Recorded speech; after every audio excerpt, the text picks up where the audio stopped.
قریب 70 و این چیست؟ عجایب می نماید. اوه ایستا این حرفی اس است. بابایم گفته بود حرفی اس آهنین می شود.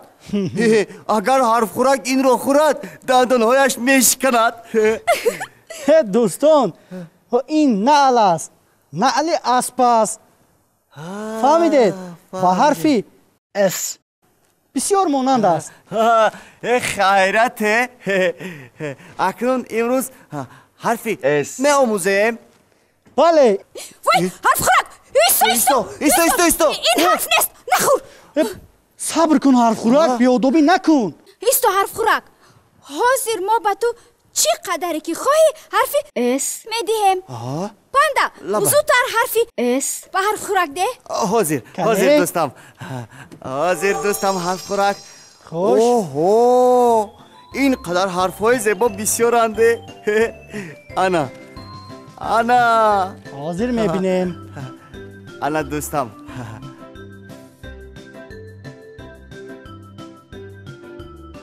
کنی یک حرف دیگر رو هم ده. حاضر انا یافتم. انا این حرف رو میدیم. انا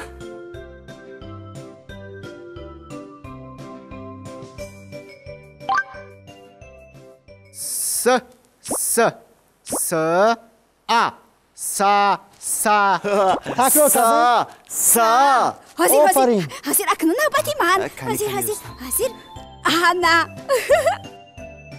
حرف خوراک. کنی رو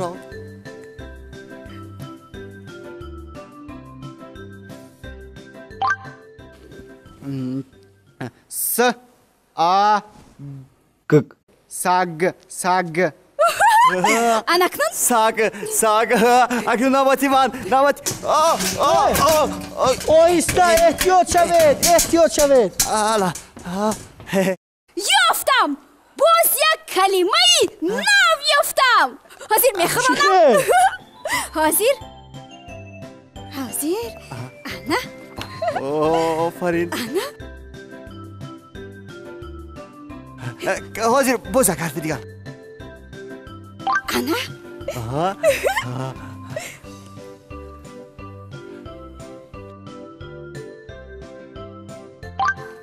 انا انا همین رو گیر.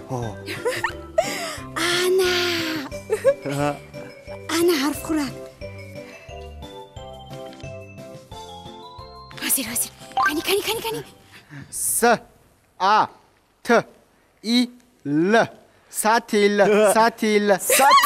ساتیل.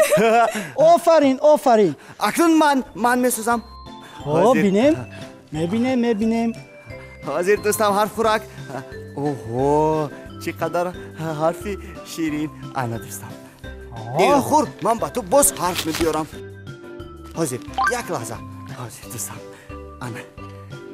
حاضر دوستم انا بین چقدر حرفی زیبا. کاری با حرفهای پیشتره چی شد؟ سب.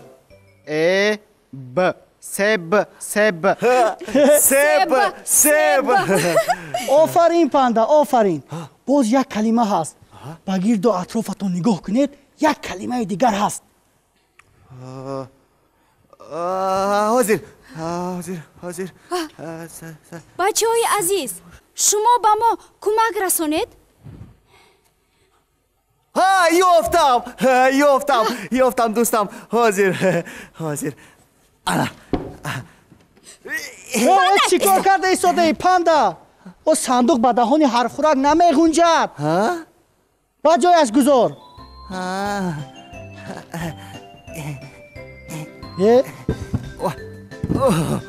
کنی کشا. حاضر دوستم. حاضر کمک رسانم. البته ایستا انا زرگوشک. انا کنی قرآن. انا حرف خوراک باز حرف میدیم. حاضر ایستا. حاضر باز حرف. انا دوستم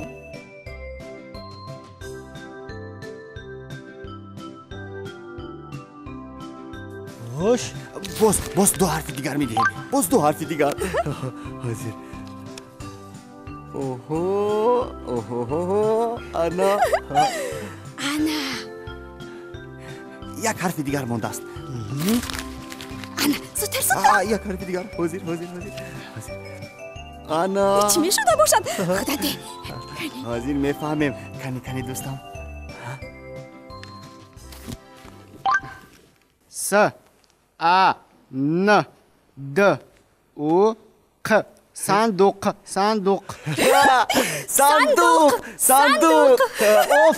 آفرین دوستان آفرین. باز کدام کلمه رو سازیم؟ این دیگر کلمه نیست دوستم. نه پاندا با حرفی اس کلمه خیلی بسیار است.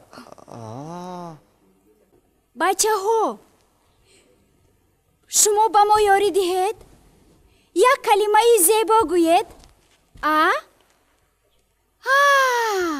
تشکر پاندا. لبای گوش کن بچه ها چقدر کلمه زیبا گفتن. گوشم با تو. سیتار دارد. سه تار دارد. اوه تزگویک شد کو. خیلی زور. سبزه سرو صنوبر سفیدار سه برگه سبزان. آفرین چقدر جمله های ناز گفتی.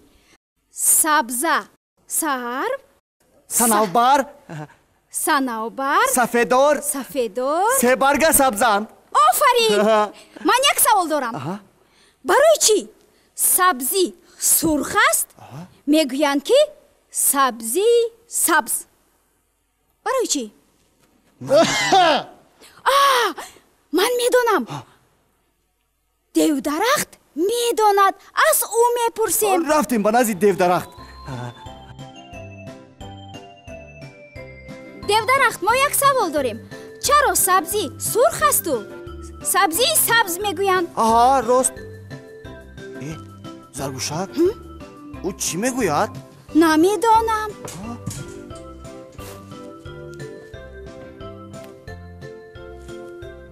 با کجا رفت؟ نفهمیدم. آب آورد.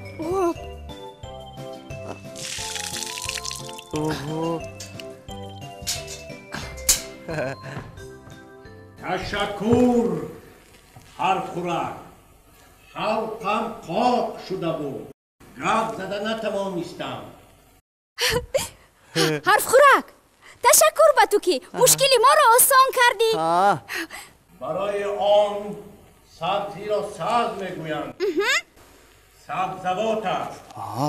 باز برای آن که برگش سبز است. باز برای آن که می سبزد. اکنون این کلمه ها را به حرف خوراک خورانید. تشکر دیو درخت. ما لکای کلمه سبزی را به حرف خوراک خوراندیم. تشکر. با سر من یک عالم کلمه آمد. خوش. انا صابون و سچاق صحت و سلامت سبی سوپ سرخ. انا من هم یک چند کلمه میگویم. کنی؟ سبز سیاه سفید سرخ. آفرین شما قویل کردید خند زنید. لیکن یک کلمه زیبا است در عالم همه دوستش می‌دارد. چی باشد؟ این کدام کلمه است؟ سلام. نه این از سلام هم زیباتر. یافتم سمنک. نه از سمنک هم زیباتر. یافتم سعوا. نه این نیست. خوش بوم صبح. قریب یافتی پاندا. یک حرفش رو عوض کن. حاضر. یافتم. کنی صلح. یافتی این صلح است. ممکن است که یک جمله گویم؟ مرحمت. سارا سرودی صلح سرایید. آفرین پاندا آفرین. بوم من هم یک جمله زیبا گویم. مرحمت. سنجاب یک سبد سبزی و سب سوغاتی آورد. آفرین زرگوشک. نغز. اناکنون حکایتچه میخونیم. وای گویچه. حکایتچه. بوم لبای پاندا. پیش از حکایتچه یک چیستان گویم. بچه ها گوید. مایلش بگوی. حاضر. خودش یک تا دومش دو تا. چیست؟ من میدونم. جواب این چیستان سوزن است. آفرین زرگوشک. من هم یک چیستان میگویم. کنی. دومش سفید باشد ایزش سفید است. دومش سیاه باشد ایزش سیاه است. چی باشد؟ چی باشد؟ کنی فکر کردیم؟ کنی ایزد را بینم. چی باشد؟ زرگوشک پاندا. بیایید جواب این چیستان رو با بچه ها حواله میکنیم. چیستانی دشوار بوده است. من راضی. من هم راضی. بچه های عزیز، زرگوشک و پاندا زحمت زیاد کشیدن. هجای و کلمه و جمله های زیبا آوردن. از شما خواهش جوابی همین چیستان رو پیدا کرده گوید. مایلش. آفرین. من مانده شدم. هبه خسته شد. کنی گذشته شنید. حاضر من حکایتچه رو میخونم. خوش انا کتاب رو گرفتیم. بچه های عزیز شما هم آماده باشید حکایتچه رو گوش کنید. خوش انا.